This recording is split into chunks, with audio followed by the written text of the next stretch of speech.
방금 소개받은 박인환 변호사입니다. 제 자료는 49쪽에 인쇄로 되어 있고, 참고로 이렇게 글자로, 큰 글자로 PP를 하고 있습니다.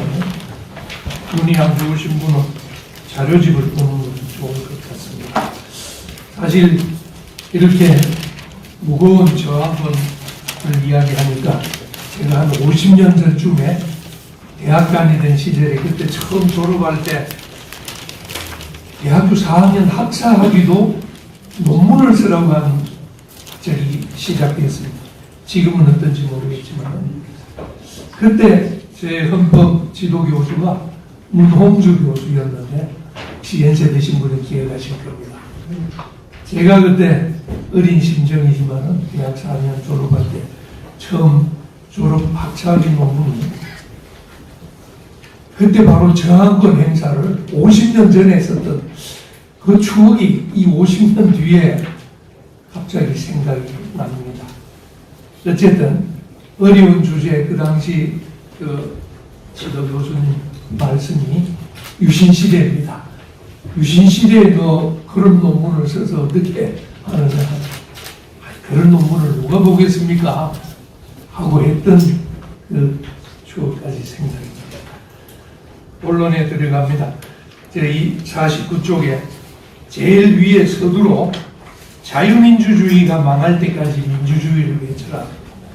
그 유명한 선동과 공산혁명을 이룬 블라디미르 레닌의 혁명 전술 중에 하나입니다. 쉽게 말해서 앞에 민주주의는 자유민주 헌정 질서가 망할 때까지 민주주의의 약점을 공격하라는 뜻이죠. 딱 우리나라 상황이 아닙니까? 그러면 자유민주주의 헌정 질서를 지켜야 할 사람은 누군가? 바로 헌법의 수호자가 되죠. 그럼 그 헌정 질서를 망가뜨리려고 하는 세력이 바로 윤 대통령께서 그나마 이번 비상계엄을 통해서 국민에게 알려준 반국가 세력이라는 개념, 반대한민국 세력이죠. 그럼 대한민국 세력, 반국가 세력에 대한 헌법 수호는 누가 하느냐? 바로 실패했지만 대통령이 제도적으로는 가장 먼저 반국가 세력에 대해서 저항을 하게 되어 있습니다. 그게 바로 우리 헌법상 국가긴급권이고 바로 비상계엄 선포권입니다. 그런데 아쉽게도 윤 대통령의 헌정 수호를 위한 반국가 세력에 대한 국가긴급권 제도화된 비상계엄은 실패했습니다. 그럼 나머지 남은 게 뭐냐? 이호선 교수님께서도 발제해서 이야기했지만은 국민저항권입니다. 바로 제도화는 되지 않았지만 독일 헌법을 68년도부터 제도화를 해서 헌법으로 넣었습니다. 그래서 저는 이 자리에 앞으로 대통령께서도 헌재에서 마지막 최후 진술에서 헌법 개정을 한 주장을 하신 기억이 납니다. 헌법 개정을 할 때는 우리도 우리 헌법에도 미국 헌법만 따라갈 게 아니라 독일 헌법을 가져왔다면 헌재도 독일 헌법이죠. 가져왔다면 국민 저항권을 헌법 개정 시에 명문으로 집어넣어서 정말 못합니다만 국회의원 의원실 사무실 벽에다가 국민 저항권을 인쇄를 해서 하나하나씩 한 명씩 붙여 놓으면은 우리 국회의원들께서 일하면서도 한 번쯤 고개를 들어서 국민 저항권은 우리가 제대로 일을 안 할 때는 이렇게 발동을 할 수 있구나라는 걸 느끼게 해주는 것도 법이라는 것은 선언적인 규정도 있습니다. 예를 들어서 국민에게 행복을 추구한다는 것은 선언적이죠. 행복 추구권은 우리 헌법 조항이 있으면서 국민 저항권은 없습니다. 그래서 차제에 개헌을 한다면 반드시 넣어야 됩니다. 그 다음 국민 저항권이 최후의 보충적인 저항권이 헌법을 질서를 지키는 수호자 역할을 한다고 하는데 그 방식은 무엇인가? 저 자료에도 썼습니다만 반국가 세력은 결국은 이호성 교수님께서 말씀하신 법 이론, 논리가 부족해서 논리적인 설득으로 될 수가 없는 단계입니다. 우리 윤 대통령께서 비상계엄을 선포를 하면서 우리가 체험을 했지요. 지금 헌법재판소가 하는 짓도 보면 그렇고 법 논리가 부족해서 저렇게 하는 것은 아닙니다. 가까운 예로는 방송통신위원장이 이틀밖에 근무하지 않았는데 8명 헌법재판관 중에 4명이 탄핵 찬성하지 않았습니다. 거기에 법 이론이 무엇이 필요합니까? 그래서 저항권이라는 의미는 법 이론으로 갖다는 것이 아니라 그들의 설득을 기대하고 그들의 변화를 기대하는 것은 솔직히 말해서 두려움 그 자체입니다. 반국가 세력들에 대한 두려움을 심어주는 것. 좀 더 원시적으로 말하면 바로 공포의 힘이라고 봅니다. 저는 저항권은 어쨌든 우리 국민이 가지는 힘, 다시 말해서 반국가 세력에 대한 제압할 수 있는 그것이 심리적이었던 물리적이었던 공포의 힘이 저항권의 발동 근원이 아닌가. 그들을 변화시키는 것은 공포의 힘이라는 걸 강조하고 싶습니다. 그 밑에 자료에 나옵니다만은 우리 국가 정체성은 자유민주주의입니다. 왜 국가 정체성이 중요합니까?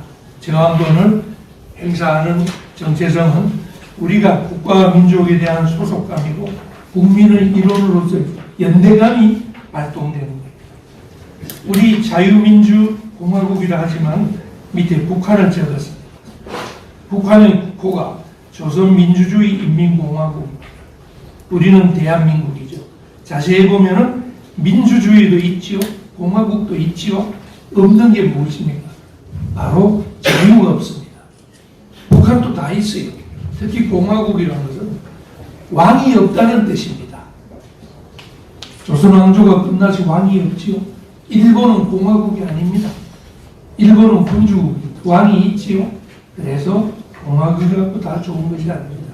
오히려 핵심은 자유민주의 북한에 없는 자유가 핵심이다.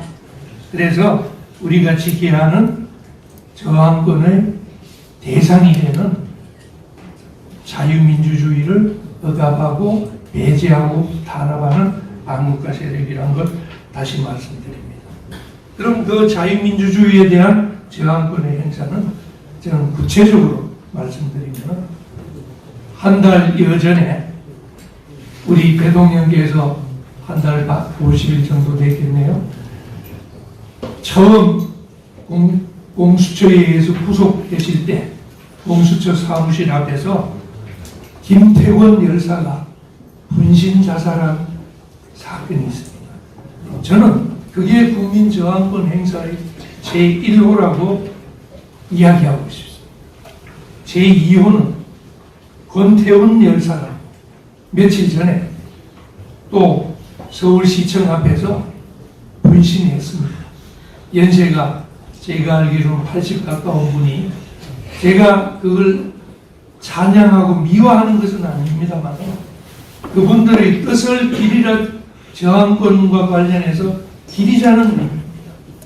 저기 좌파들이 죽어나갈 때는 그렇게 신문에서 떠들고 특집도 마련하면서 우리 애국지사들이 돌아가실 때는 너무나 무관심한 것 같아서 저는 이 소중한 자리를, 이 시간을 할애해서라도 이름을 불러야 되겠습니다. 바로 권태훈 열사고, 세 번째는 지금 헌재 앞에서 이 차가운 밤 아스팔트 땅바닥에서 오늘이 15일째입니다. 단식 투쟁을 하고 있는 이 폭력 단식 투쟁이죠. 아까 분신도 마찬가지지만 15일째 단식 투쟁을 하는 전미영 애국운동가의 이름도 부르지 않을 수 없습니다. 여러분 응원을 부탁드립니다. 그리고 또 마지막에 뜬다면은 전미영 씨의 단식 15일째에 감동 감화를 받은 우리 이름 없는 일반 국민들, 특히 젊은이들이 수십 명이 지금 헌재 앞을 가보십시오. 그 옆에 진을 치고 각자 민노총 같은 정교조 같은 단체가 아닙니다. 각자 이름 모르는 특히 젊은이들 20대 30대들이 어제부터 릴레이 단식, 집단 단식을 판결 선고 때까지 하고 있습니다.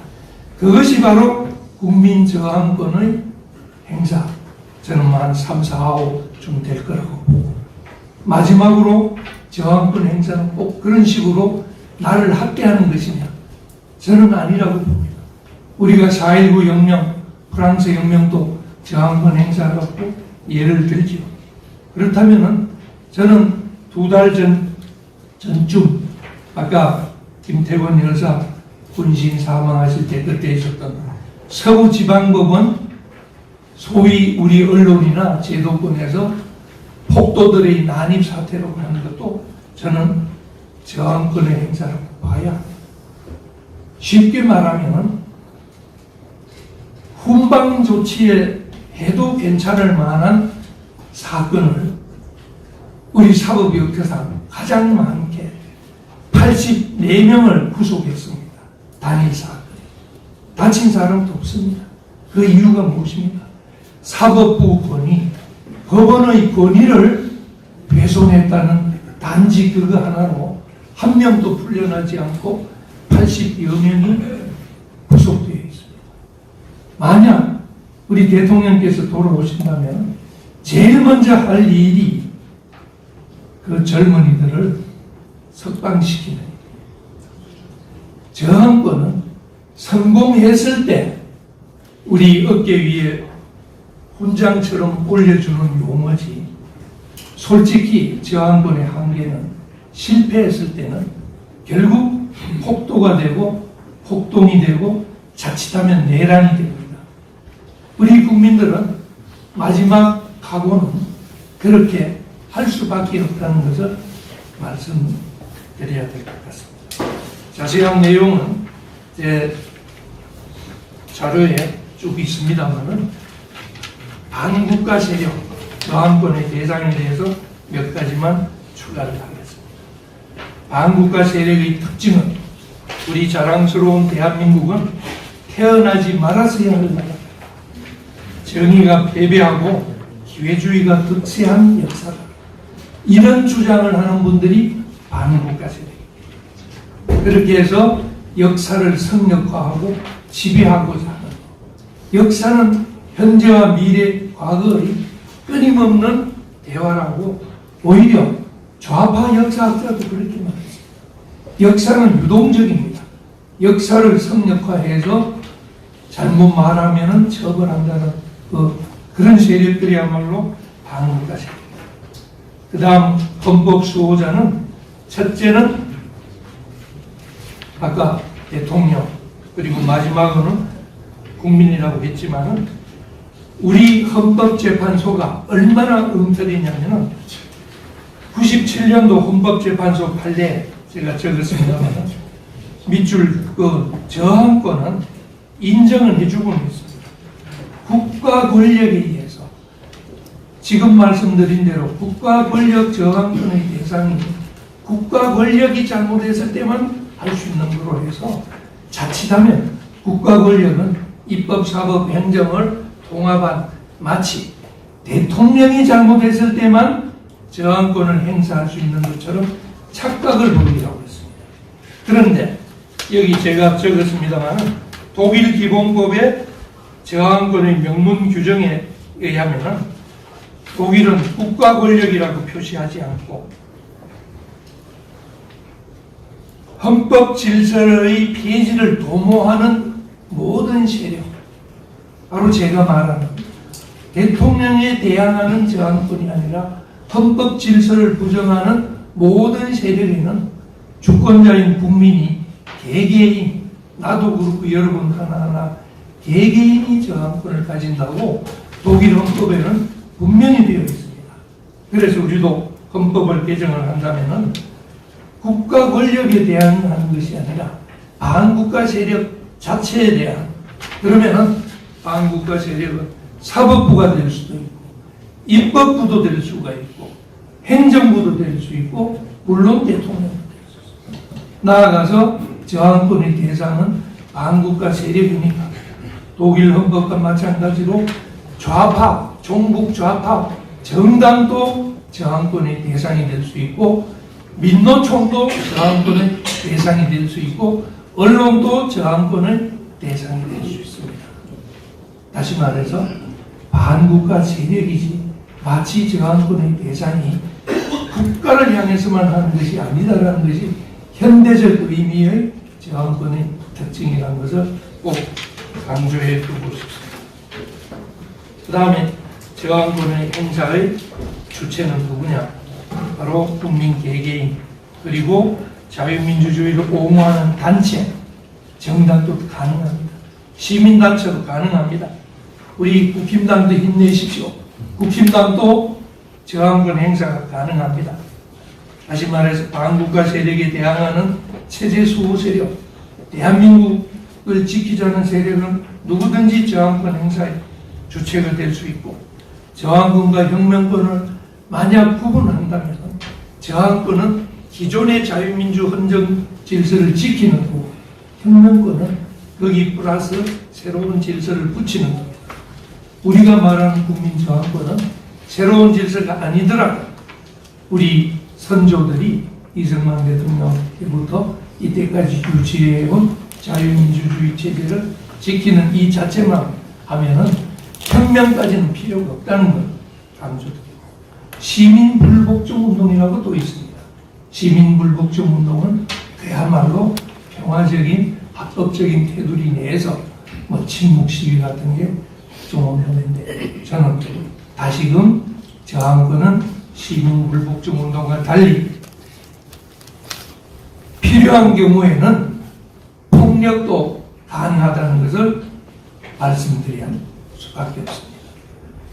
독일 기본법에도 저항권은 행사 수단을 제한하지 않습니다. 우리가 4.19 예를 드는 것처럼 5.18도 저항권이라고 그들은 이야기하지 않습니다. 폭력 행사도 최후에는 당당히 할 수 있어야 된다는 것 시민불복종과 구분해서 말씀드리겠습니다. 그럼 진짜 마지막 페이지 마치면서 우리 읽어 나가겠습니다. 7페이지에 평소 우리 사회 상층부 반국가 세력을 구성하는 등 따뜻하고 배부른 자칭 지도청, 언론, 법조, 고위공직자, 대학 교수 이렇게 불러서 미안합니다. 이분들이 가장 우리를 약오르고 분노하게 만드는 것은 마치 그들이 여론 주도자인 것처럼 착각하게 하고 밑바닥 민심이 용광로처럼 들끓어도 우습게 생각하는 밑바닥 뜨거운 열기가 위로 도달하지 않는다는 개나 돼지가 울부짖어도 기차는 간다. 바로 그때 필요한 게 차가운 아스팔트, 겨울 한가운데 현직 대통령이 구속되던 날 법인 카드로 와인을 곁들인 소고기 스테이크를 즐기고 있는 그 자들의 모습, 바로 저항권의 대상. 역대 좌파 정권에서 한 자리씩 하면서 부와 명예를 거머쥔 오모 법무법인 대표들이나 전직 헌법재판관 출신들이 국회 탄핵 소추단의 거물 변호사로 돈을 받고 있습니다. 헌법재판관 출신들이 이런 일을 합니다. 일본만 해도 고위 공직자 출신들은 변호사 개업도 안 합니다. 더 말하면 길어지지만 누구나 쉽게 국민저항권을 운운하지만 저항권은 성공했을 때 붙이는 화려한 군장이지만 다시금 실패할 때는 각오를 해야 된다는 걸 말씀드리고, 저들을 법인카드로 즐기는 자들을 움츠리게 할 수 있는 것은 바로 민중의 분노를 응축한 공포의 힘이다. 앞으로 남은 과제는, 탄핵 국면과 관련해서 남은 과제는 어떤 방법으로든 직접 심리적으로라도 헌재를 압박할 수 있는 밑바닥 정서와 열기를 전달하는 것. 이러한 행동은 윤 대통령 개인에 대한 호불호의 관점이 아니라 그것이 바로 우리 자유민주주의 헌정체제를 지킨다는 각자 국민의 사명감에서 우러나와야 된다고 생각합니다. 이걸로서 하다 보니까 경문을 읽는 것 같아서 좀 죄송한 생각이 듭니다. 시간도 혹시 초월하지 않았나.